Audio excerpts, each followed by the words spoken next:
Good morning एसजीबीटी coaching classes में आपका स्वागत है। देखिए अभी हम 4 पाठ पढ़ रहे थे। कल मैंने आपको सहसंयोजन बंध के बारे में बताया कि किस प्रकार से एकल बंध होता है, द्विबंध होता है, त्रिबंध होता है।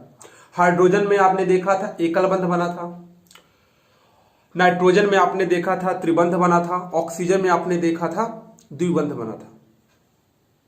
देखिए आज हम उसी में कुछ नया देखने वाले हैं। देखिए आपके पेपर में ये पूछता है कि इलेक्ट्रॉनिक बिंदु संरचना दिखाइए, तो आपके एग्जाम की दृष्टि से बहुत महत्वपूर्ण है। आप अगर यदि एक उदाहरण आप इसमें समझ लेंगे तो बहुत ही आसानी से आप कोई भी एग्जाम्पल आ जाए आपसे वो बन जाएगा। सिर्फ आपको परमाणु क्रमांक बनना चाहिए बस। आइए देखते हैं, मैं आपको बहुत ही आराम से समझाने की कोशिश करूंगा। आप बिल्कुल आराम से इसको देखने का प्रयास करें। मेथेन, जिसका फार्मूला आपको पता होना चाहिए CH4, मेथेन की संरचना या इलेक्ट्रॉनिक बिंदु संरचना, यह आपसे पूछ सकता है अगर पेपर में मान लीजिए पूछ लेता है। तो मैं इसको देखता हूं। आप देखेंगे कि कार्बन के साथ 4 हाइड्रोजन जुड़े हैं। कार्बन के साथ कितने हाइड्रोजन जुड़े हैं? 4। पहली बात तो आपको कार्बन का परमाणु क्रमांक पता होना चाहिए। कार्बन C का परमाणु क्रमांक कितना होता है? कल ही मैंने बताया था 6 होता है। इलेक्ट्रॉनिक विन्यास भी आपको पता होना चाहिए। पहले कक्ष में 2 इलेक्ट्रॉन, दूसरे कक्ष में 4, 4 2 6, इतना तो आपसे बनना चाहिए। अब बात आती है हाइड्रोजन। हाइड्रोजन का परमाणु क्रमांक कितना होता है? आप बोलेंगे 1, तो इलेक्ट्रॉनिक विन्यास क्या हो गया? 1। तो आपको पता है कि पहले कक्ष में 2 इलेक्ट्रॉन होते हैं तो इसके पूरे हैं, दूसरे कक्ष में 4 होते हैं, मतलब होते तो 8 है लेकिन इसमें कितने हैं? 4। अभी इसको 4 इलेक्ट्रॉन चाहिए 8 बनाने के लिए, तो इसको 4 इलेक्ट्रॉन चाहिए 8 बनाने के लिए। एक हाइड्रोजन में 1 इलेक्ट्रॉन होते हैं, तो 4 हाइड्रोजन में कितने इलेक्ट्रॉन होंगे? आप बोलेंगे 4 होंगे। तो सभी हाइड्रोजन को भी 1-1 इलेक्ट्रॉन चाहिए कि नहीं चाहिए 2 करने के लिए? देखिए एक कार्बन के साथ कितने हाइड्रोजन जुड़ रहे हैं? आप बोलेंगे सर 4 हाइड्रोजन जुड़ रहे हैं। CH4 है ना, मतलब कार्बन के साथ 4 हाइड्रोजन जुड़ रहे हैं। अभी देखिए, अभी आप कुछ मत कीजिए, सभी के बाहर में जितने इलेक्ट्रॉन हैं उतने आप रख दीजिए। तो देखिए इसके आखिरी में 4 हैं, तो मैं देखिए कार्बन के इलेक्ट्रॉनों को रेड पेन से मार्क कर रहा हूं। देखिए 1 2 3 और 4, जिससे आपको समझ में आए कि कौन से कार्बन के हैं, कौन से हाइड्रोजन के हैं।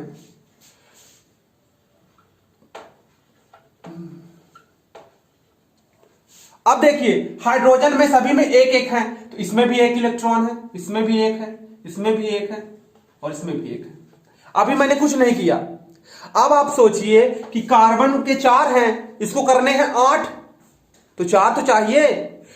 इस हाइड्रोजन को भी 1 चाहिए 2 करने के लिए, इस हाइड्रोजन को भी 1 चाहिए 2 करने के लिए, इसको भी 1 चाहिए 2 करने के लिए, इसको भी 1 चाहिए 2 करने के लिए। तो कैसे करेंगे? आपस में ही इलेक्ट्रॉनों का साझा कर लेंगे।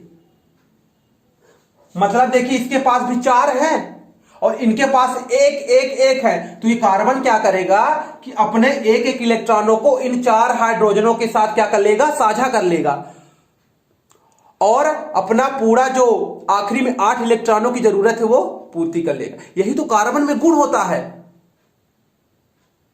कार्बन में यही तो गुण होता है कि कार्बन के साथ या अन्य तत्वों के साथ साझा कर लेता है इलेक्ट्रॉनों का, और इस प्रकार के बंध को हम क्या बोलते हैं? सहसंयोजन बंध। कल मैंने आपको बताया था।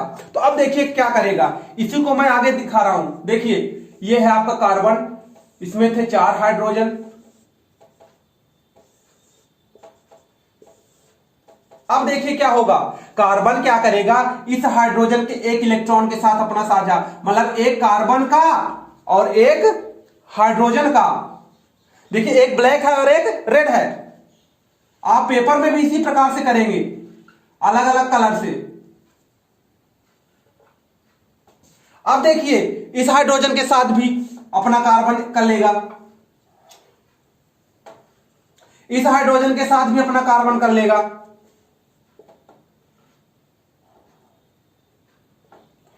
इस हाइड्रोजन के साथ भी अपना कार्बन कर लेगा। कार्बन के पास जो 4 इलेक्ट्रॉन थे, उन 4 इलेक्ट्रॉनों का वो एक एक हाइड्रोजन के साथ क्या कर लेगा, साझा कर लेगा, बंध बना लेगा, सहसंयोजन बंध बनाएगा। तो देखिए, अब देखिए, आप गिनिए कार्बन को, गिनिए सिर्फ। देखिए कार्बन का गोला देखिए आप, ये देखिए कार्बन का गोला। कार्बन के गोले के अंदर देखिए कितने इलेक्ट्रॉन हैं, 2 2 4 2 6 2 8, यानी कार्बन के भी पूरे हो गए। अब आप हाइड्रोजन के गोले में गिनिए। देखिए हाइड्रोजन का गोला 2 पूरे हो गए ना, 2 पूरे हो गए, 2 पूरे हो गए, 2 पूरे हो गए। तो हाइड्रोजन का भी काम हो गया, कार्बन का भी काम हो गया। तो यही तो कार्बन में गुण होता है। तो देखिए किस प्रकार से CH4 बना, कार्बन ने किस प्रकार 4 हाइड्रोजनों के साथ संयोग कर लिया। तो मीथेन की यदि संरचना इलेक्ट्रॉनिक बिंदु संरचना पूछता है तो आप इस प्रकार से इसको करेंगे। इस प्रकार से मीथेन का निर्माण होता है, CH4। आशा करता हूं कि आपको यह समझ में आया होगा। अभी मैं आपको और उदाहरण बताऊंगा तो और क्लियर होता जाएगा। देखते हैं आगे। अब हम देखेंगे NH3 की संरचना। तो NH3 में क्या क्या है, नाइट्रोजन है और हाइड्रोजन है। तो आप तो जानते हैं नाइट्रोजन का परमाणु क्रमांक कितना होता है, 7। तो इलेक्ट्रॉनिक विन्यास कर लीजिए आप।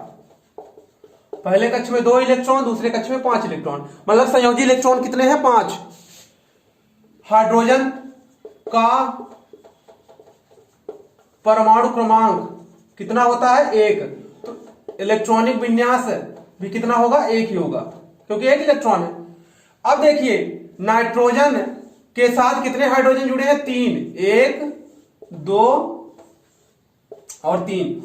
मतलब इस हाइड्रोजन के पास भी अभी 1 है, इस हाइड्रोजन के पास भी 1 है, इस हाइड्रोजन के पास भी 1 है। लेकिन इस नाइट्रोजन के पास कितने संयोजी इलेक्ट्रॉन है, 5। 1 2 3 4 5। अब देखिए इस नाइट्रोजन को 5 है, 3 और चाहिए 8 करने के लिए, और इन हाइड्रोजन के पास भी 1 1 है, 1 1 और चाहिए। तो मतलब ये नाइट्रोजन क्या करेगा, इन हाइड्रोजनों को अपना 1 1 इलेक्ट्रॉन साझा कर लेगा। तो हाइड्रोजनों का भी काम हो जाएगा और नाइट्रोजन का भी काम हो जाएगा। तो देखिए क्या होता है इसमें। देखिए नाइट्रोजन है, कितने हाइड्रोजन के साथ जुड़ा है, 3। अब देखिए ये नाइट्रोजन क्या करेगा, अपना 1 इलेक्ट्रॉन इस हाइड्रोजन के साथ साझा कर लेगा, 1 इलेक्ट्रॉन इस हाइड्रोजन के साथ साझा कर लेगा, और 1 इलेक्ट्रॉन इस हाइड्रोजन के साथ साझा कर लेगा।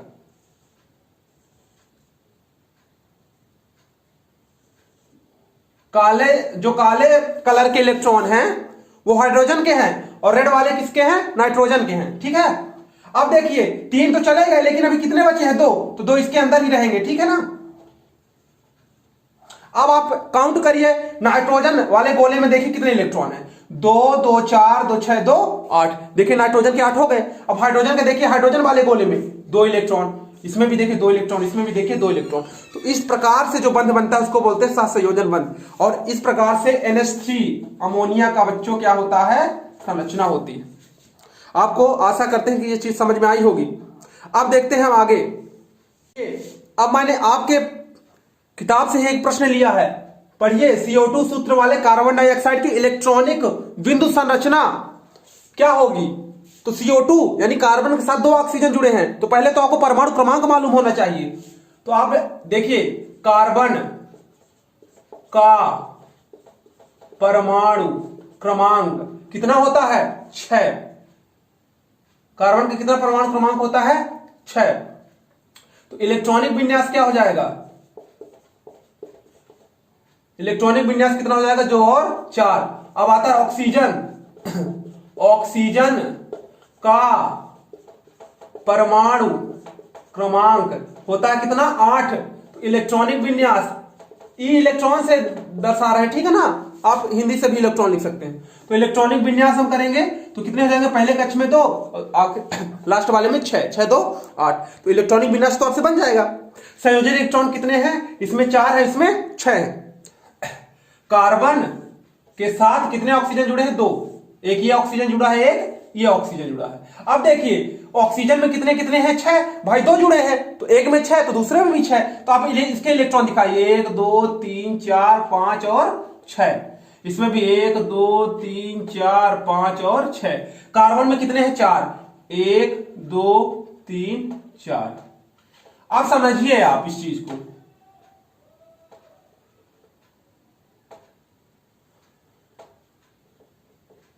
अब आप समझिए, कार्बन के पास 4 हैं, 4 और चाहिए, इसके पास 6 हैं, इसको 2 चाहिए, तो कैसे 2 मिलेंगे? ये अपने 2 इलेक्ट्रॉनों और ये अपने 2 इलेक्ट्रॉनों के साझा कर ले, तो 2 और 2 कितने हो जाएंगे? 4, और अंदर भी 4 है, तो 4 4 कितने हो जाएंगे? 8। इस प्रकार से इसके साथ भी कर लेगा, तो कार्बन का भी काम हो जाएगा और ऑक्सीजन का भी काम हो जाएगा। तो देखिए आगे कैसे होगा। यह है आपका कार्बन, इसके साथ जुड़ा है ऑक्सीजन, यह है ऑक्सीजन। तो देखिए ऑक्सीजन क्या करेगा? अपने 2 इलेक्ट्रॉनों का साझा कार्बन के 2 इलेक्ट्रॉनों के साथ कर लेगा। ये देखिए कार्बन के 2 इलेक्ट्रॉन और ये है किसके? ऑक्सीजन के 2 इलेक्ट्रॉन। ठीक है, इसी प्रकार से ये ऑक्सीजन भी क्या करेगा?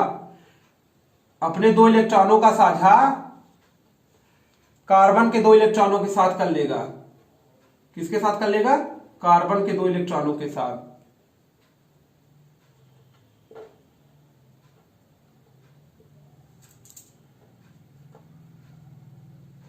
तो अब देखिए कार्बन ने अपने 2 इलेक्ट्रॉन इसको दे दिए, तो बचे कितने इसमें? 1 2 3 और 4। इसमें भी कितने बचे? 1 2 3 और 4। अब आप काउंट करिए कार्बन के क्या पूरे हैं कि नहीं पूरे हैं। देखिए तो कार्बन में गिने 2 2 4 2 6 2 8। देखिए कार्बन के भी पूरे हो गए। ऑक्सीजन के गोले में देखिए 2 2 4 2 6 2 8। तो इस प्रकार से बच्चों देखिए कार्बन ने क्या किया? इस ऑक्सीजन के 2 इलेक्ट्रॉनों के साथ साझा कर लिया और इस ऑक्सीजन के भी 2 इलेक्ट्रॉनों के साथ साझा कर लिया और अपना कक्षा पूरा कर लिया। तो देखिए इस तरह से होता है। तो देखिए कार्बन जो है वो इस ऑक्सीजन के पास भी 2 2 इलेक्ट्रॉनों का साझा, मतलब डबल बॉन्ड से जुड़ा है, इसके साथ भी कर रहा है 2 इलेक्ट्रॉनों का साझा, मतलब डबल बॉन्ड से जुड़ा है। इस प्रकार से देखिए CO2 का निर्माण होता है। कुछ समझ में आया? देखिए पेपर की दृष्टि से बहुत ही इंपॉर्टेंट है, कोई भी आपसे पूछ सकता है, तो आप इसको इस प्रकार से करेंगे। एक क्वेश्चन आपके किताब का ही है, बहुत ही बेहतरीन क्वेश्चन है। सल्फर के 8 परमाणु से बने सल्फर के अणु की इलेक्ट्रॉनिक बिंदु संरचना। एक तो सल्फर बोल रहा है, फिर बोल रहा है कि सल्फर के 8 अणु आपस में जुड़े हैं। तो पहली बात तो आपको सल्फर का परमाणु क्रमांक याद होना चाहिए। परमाणु क्रमांक अगर यदि याद नहीं है तो दिक्कत है। सल्फर का परमाणु क्रमांक कितना होता है? 16। इलेक्ट्रॉनिक विन्यास करिए, पहले में 2 दूसरे में 8, तो 8 2 10 बचे कितने? 6। तो संयोजी इलेक्ट्रॉन कितने हैं? 6, मतलब 6 इलेक्ट्रॉन ही इसके आपस में साझा कर सकते हैं। ठीक है, तो देखिए 2 कक्षक इसके पूरे हैं, तो सल्फर के साथ 8 अणु जुड़े हैं, मतलब यस 8। सल्फर के 8 अणुओं की हमको संरचना बतानी है, मतलब सल्फर के 8 अणु आपस में जुड़े हैं। समझ में आ रही बात? जोड़ रहा हूं, 1 2 3 4 5 6 7 और 8। इस प्रकार से देखिए सल्फर के अणु आपस में जुड़ गए। कितने अणु जुड़ गए? 8। तो देखिए सभी में 6 इलेक्ट्रॉन है, मतलब 1 2 3 4 5 और 6, 1 2 3 4 5 और 6, 1 2 3 4 5 6, 1 2 3 4 5 6, 1 2 3 4 5 6, 1 2 3 4 5 6। भाई एक सल्फर में 6, तो सभी सल्फर में कितने? 6 8 जुड़े हैं आपस में, 1 2 3 4 5 6 7 8। अब देखिए आगे क्या होगा। अब आप बताइए, इसमें 6 है, इसको भी 8 करने हैं, इस सल्फर को भी 8 करने हैं, इस सल्फर को भी 8 करने हैं, इस सल्फर को भी 8, सभी को अपने अपने 8 करने हैं। तो देखिए सल्फर क्या करेगा? इसके साथ ये सल्फर एक एक इलेक्ट्रॉनों का साझा कर लेंगे, ये सल्फर एक एक इलेक्ट्रॉनों का साझा कर लेंगे। देखिए कैसे होता है।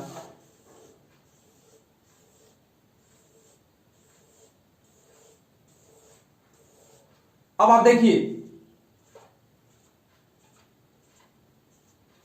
ये सल्फर क्या करेगा? इस सल्फर के एक एक अणु के साथ साझा कर लेंगे, मतलब ये सल्फर एक दे देगा, ये सल्फर एक दे देगा। देखिए ये सल्फर क्या करेगा? ये सल्फर एक एक अणुओं का साझा कर लेंगे, ये सल्फर एक एक अणुओं का साझा कर लेंगे।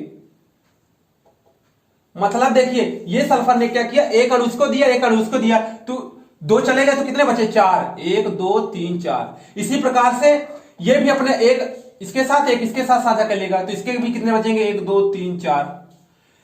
ऐसे ये भी इसके साथ एक एक अणुओं का साझा कर लेगा तो इसके भी कितने बचेंगे, 1 2 3 4। ऐसे ये भी करेगा एक एक अणुओं का साझा तो इसके भी 1 2 3 4। इस प्रकार से ये भी एक एक अणुओं का इसके साथ साझा, मतलब ये अपना एक इलेक्ट्रॉन इसको देगा, ये अपना एक इलेक्ट्रॉन इसको देगा तो इसके भी कितने बचेंगे, 4। ऐसा ये भी इसके साथ करेगा तो इसमें भी 4 बचेंगे। ऐसा ये इसके भी साथ करेगा तो इसमें भी 1 2 3 4 बचेंगे। तो अब आप काउंट करिए, देखिए सल्फर का पूरा हुआ कि नहीं, ये समझ में बात आई। मतलब ये सल्फर क्या करेगा, एक इसके साथ और एक इसके साथ। ये सल्फर क्या करेगा, एक इसके साथ किया ही था, एक इसके साथ कर लेगा। ये सल्फर भी एक इसके साथ कर लेगा, ये सल्फर भी एक इसके साथ कर लेगा। इस प्रकार से देखिए आप 2 2 4 2 6 2 8, 2 2 4 2 6 2 8, 2 2 4 2 6 2 8, 4 2 6 2 8, 4 2 6 2 8। इस प्रकार से देखिए सभी सल्फर ने क्या किया, एक एक इलेक्ट्रॉन आपस में साझा कर लिए और बंध बना लिए। तो देखिए किस प्रकार से संरचना है, रिंग जैसी है, अंगूठी जैसी है। मतलब सभी सल्फर 1 2 3 4 5 6 7 और 8 सभी सल्फर देखिए सिंगल सिंगल बॉन्ड से आपस में जुड़े हैं और S8 का निर्माण करते हैं। रिंग जैसा निर्माण कर रहे हैं कि नहीं कर रहे हैं। तो बच्चों आज के लिए इतना ही। आशा करते हैं कि आपको ये टॉपिक बहुत ही अच्छा लगा होगा, समझ में आया होगा। तो यदि आपको कोई भी दिक्कत हो तो आप कमेंट में जरूर बताएं हमें, कमेंट करके। तो कोई भी दिक्कत होगी तो वो हम सॉल्व करने का प्रयास करेंगे। तो जो बच्चे हमसे पहली बार में जुड़ रहे हैं, चैनल को सब्सक्राइब कर लें, लाइक करते रहें, शेयर करते रहें। आप सभी बच्चों का बहुत ही धन्यवाद।